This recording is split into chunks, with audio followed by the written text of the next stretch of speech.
Bismillahirrahmanirrahim. Assalamualaikum warahmatullahi wabarakatuh. Yang terhormat Bapak Dani Nuryadi, SPD, MPP, selaku dosen pembimbing perkuliahan pada matkul ilmu faal atau mata kuliah ilmu faal. Izin memperkenalkan diri, nama saya Farhan Muhammad Al-Zaki, NPM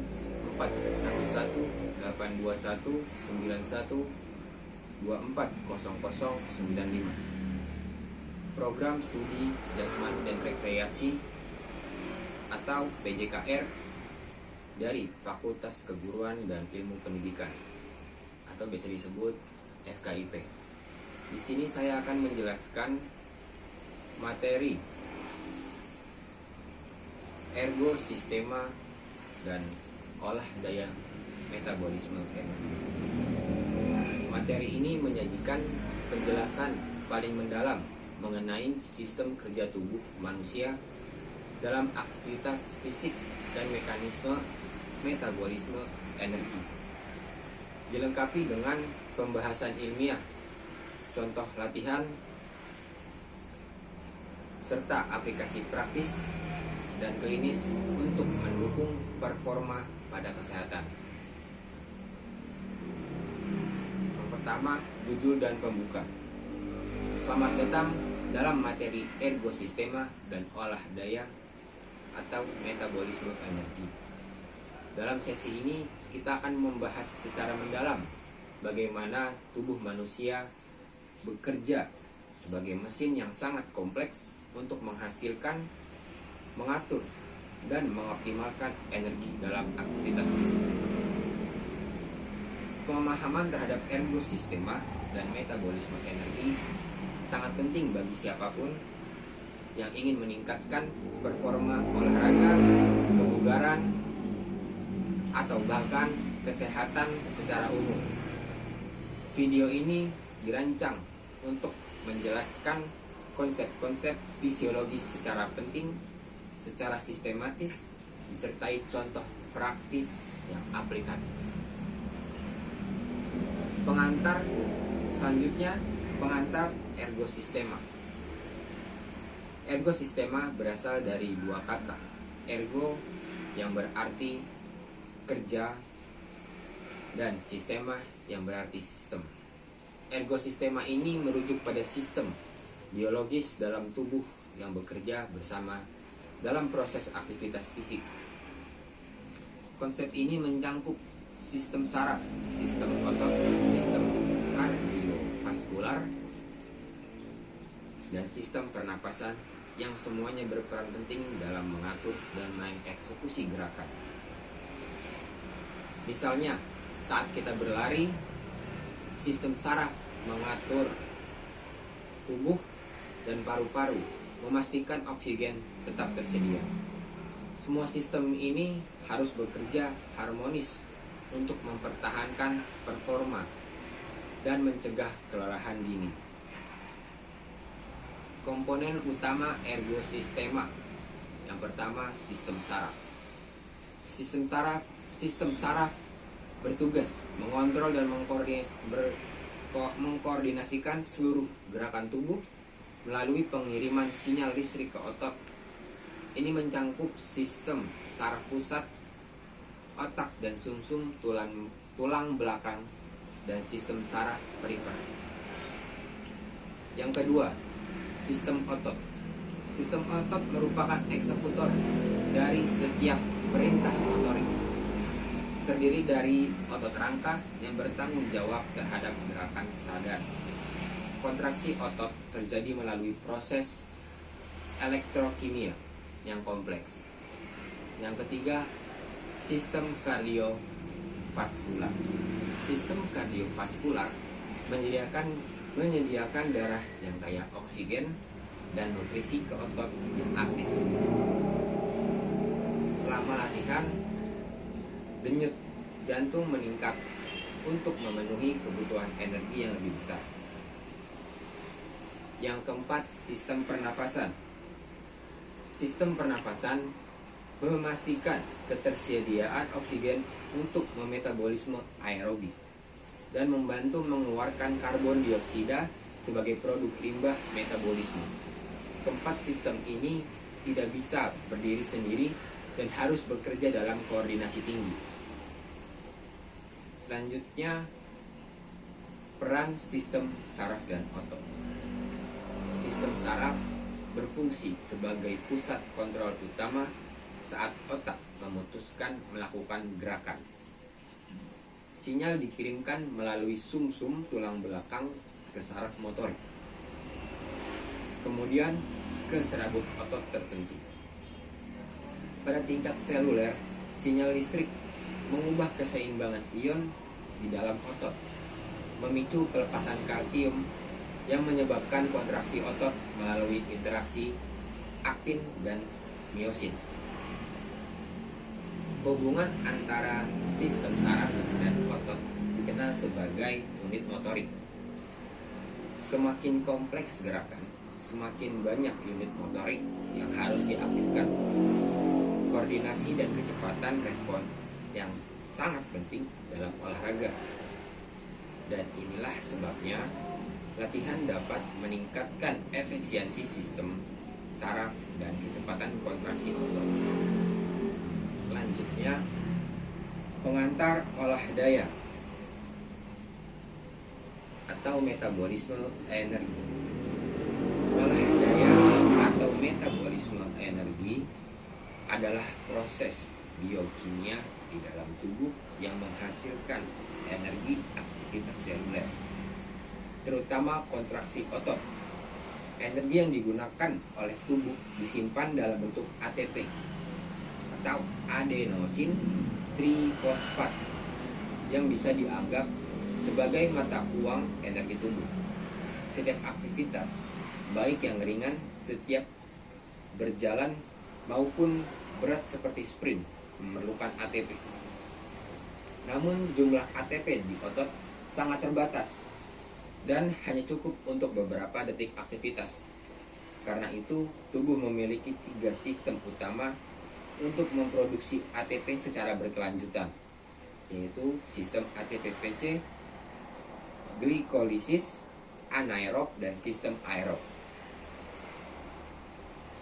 Selanjutnya, sistem energi ATP-PC atau fosfagen. Sistem ini digunakan dalam aktivitas yang sangat intens dan berdurasi pendek, seperti sprint 100 meter atau angkat beban maksimal. ATP-PC bekerja tanpa oksigen atau anaerob dan menyediakan energi selama 3-10 detik. Fosfokreatin PC yang tersimpan di dalam otot akan segera bereaksi terhadap ADP untuk membentuk kembali ATP. Meskipun cepat, sistem ini memiliki keterbatasan karena jumlah PC sangat terbatas di dalam otot. Oleh karena itu, setelah beberapa detik, tubuh harus beralih ke sistem energi lain. Selanjutnya, sistem energi glikolisis anaerob. Jika aktivitas terganggu berlangsung lebih lama, 10 detik hingga sekitar 2 menit, tubuh mengandalkan glukosa dari darah atau glikogen otot untuk memproduksi ATP. Proses ini tidak memerlukan oksigen dan menghasilkan asam laktat sebagai produk sampingan. Glikolisis anaerob menyediakan energi lebih lambat dibanding ATP-PC, tetapi masih sangat penting dalam olahraga seperti lari 400 meter. Akumulasi asam laktat dapat menyebabkan sensasi terbakar pada otot dan kelelahan. Selanjutnya, sistem energi metabolisme aerob. Pada aktivitas berdurasi panjang dan intensitas rendah sampai menengah seperti lari maraton atau bersepeda, tubuh menggunakan oksigen untuk memetabolisme karbohidrat, lemak, dan dalam kondisi tertentu protein. Sistem aerob menghasilkan ATP dalam jumlah besar. Meski lebih lambat, proses ini terjadi di mitokondria dan melibatkan glikolisis, siklus Krebs, dan rantai transport elektron. Lemak menjadi sumber energi dominan saat aktivitas berlangsung lama. Selanjutnya, perbandingan sistem energi. Kita bahas dari ATP-PC.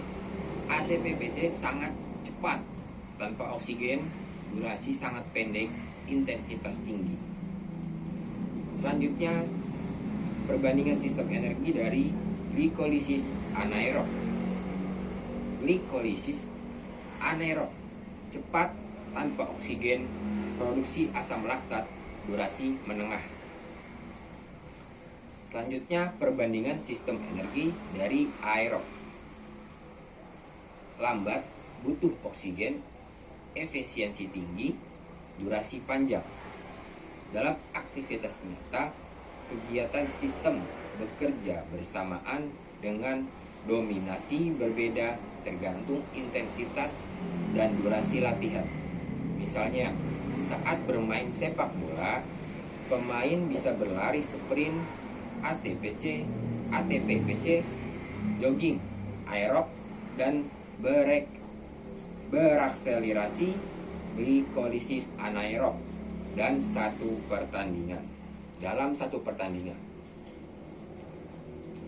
Faktor yang mempengaruhi pemilihan sistem energi. Yang pertama, intensitas latihan. Intensitas latihan, semakin tinggi intensitas, semakin dominan sistem anaerob. 2. Durasi aktivitas. Durasi aktivitas, semakin lama durasi, semakin dominan sistem aerob. Yang ketiga, ketersediaan nutrien. Ketersediaan nutrien, jumlah glikogen, lemak, dan oksigen dalam tubuh menentukan sumber energi. Yang keempat, latihan fisik. Latihan fisik, adaptasi latihan dapat meningkatkan efisiensi sistem energi tertentu. Misalnya, pelari jarak jauh lebih dominan menggunakan sistem aerob. Selanjutnya, adaptasi fisiologis terhadap latihan. Latihan rutin dapat meningkatkan kapasitas ergosistem tubuh, misalnya sistem kardiovaskular, peningkatan volume sekuncup, dan efisiensi jantung.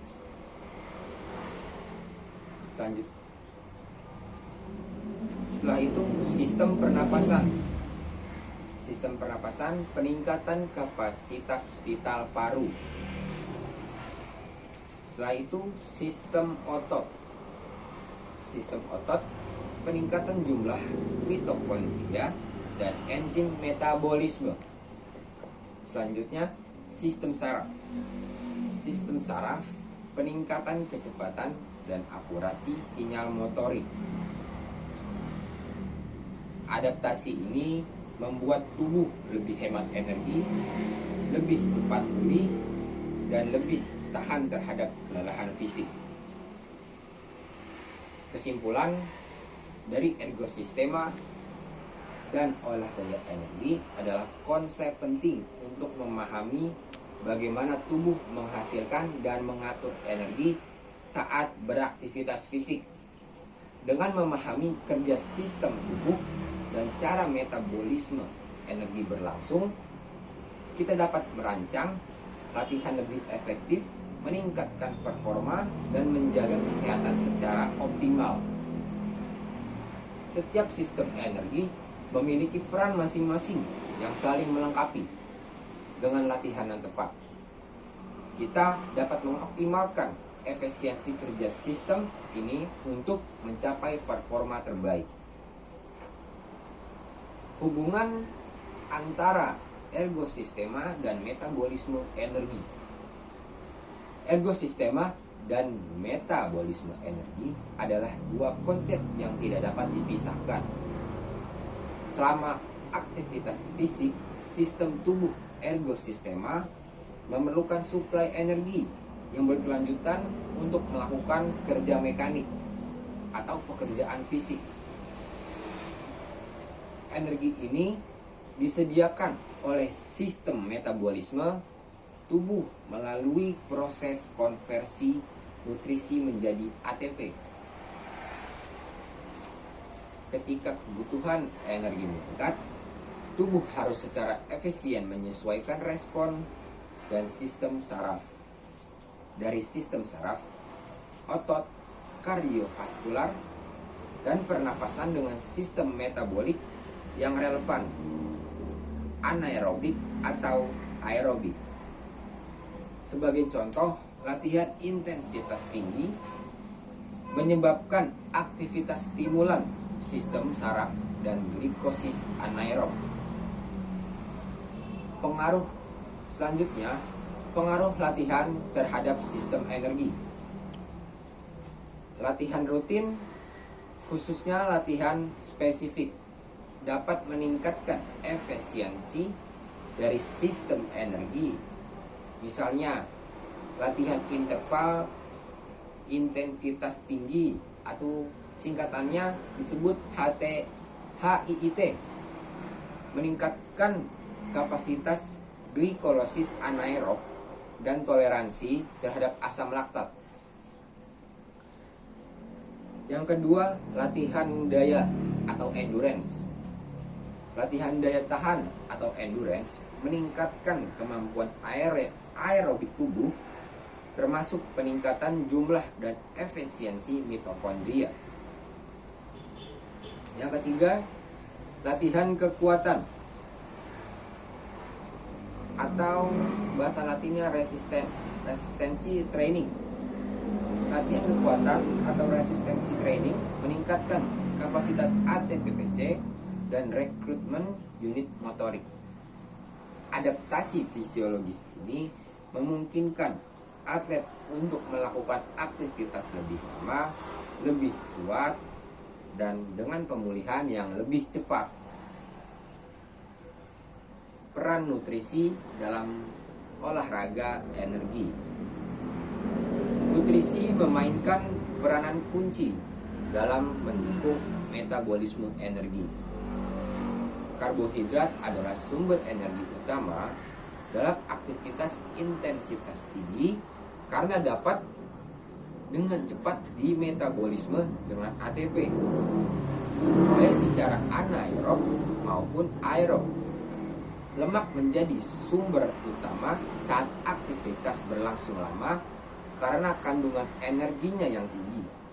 Meski prosesnya lebih lambat dan memerlukan oksigen, protein biasanya hanya digunakan saat cadangan energi lain sangat terbatas. Seperti saat puasa berkepanjangan, asupan cairan dan elektrolit juga penting untuk menjaga fungsi otot dan mencegah kelelahan. Faktor selanjutnya, faktor psikologis dan pengaruhnya terhadap ergosistema. Faktor mental seperti motivasi, konsentrasi, stres, dan kelelahan mental juga berdampak besar pada performa ergosistema tubuh. Sistem saraf pusat memegang kendali atas banyak fungsi tubuh, dan kondisi psikologis dapat mempercepat atau memperhambat aktivitas sistem tersebut. Latihan mental, visualisasi, meditasi, dan manajemen stres telah terbukti meningkatkan aktivasi saraf motorik dan meningkatkan performa atletik. Ini menegaskan pentingnya pelatihan psikologis dalam konteks performa fisiologis. Aplikasi klinis dan rehabilitas. Pemahaman tentang ergosistema dan metabolisme energi juga sangat penting dalam dunia medis dan fisioterapi dalam proses rehabilitasi pasca cedera. Fisioterapis akan mengatur latihan berdasarkan kapasitas sistem energi pasien, aerobik hingga resistensi progresif. Penyakit jantung atau paru juga akan dibimbing secara hati-hati agar aktivitas fisik mereka tetap dalam kapasitas sistem kardiovaskular dan respirasi. Prinsip-prinsip ergosistema digunakan untuk merancang program latihan yang aman dan efektif bagi berbagai kondisi klinis. Dan juga pastinya akan diberikan waktu istirahat yang sangat cukup atau bahkan lebih agar tubuhnya menjadi lebih baik dari sebelumnya. Selanjutnya, peran teknologi dalam mengukur sistem energi. Saat ini, teknologi seperti heart rate monitor, VO2 max setting, VO2 max testing, lactate threshold, dan wearable sensors digunakan untuk menganalisis kerja ergosistem dan konsumsi energi secara real time. Alat-alat ini membantu atlet dan pelatih menyesuaikan intensitas latihan sesuai dengan sistem energi yang ditargetkan. Di bidang penelitian, teknologi pencitraan otak dan otot juga digunakan untuk memahami lebih dalam proses koordinasi saraf dan metabolisme. Terakhir, penutup dan refleksi. Memahami bagaimana tubuh manusia beroperasi melalui konsep ergosistema dan metabolisme energi. Memberi kita keunggulan dan mengelola latihan. Keunggulan dalam mengelola latihan, kesehatan, dan performa untuk atlet. Ilmu ini bukan hanya berguna bagi atlet atau pelatih, tetapi juga relevan untuk setiap individu yang ingin menjalani hidup sehat dan aktif. Dengan menerapkan prinsip-prinsip ini dalam keseharian, kita dapat mencapai efisiensi, mencegah cedera, dan mempertahankan kualitas hidup yang lebih baik.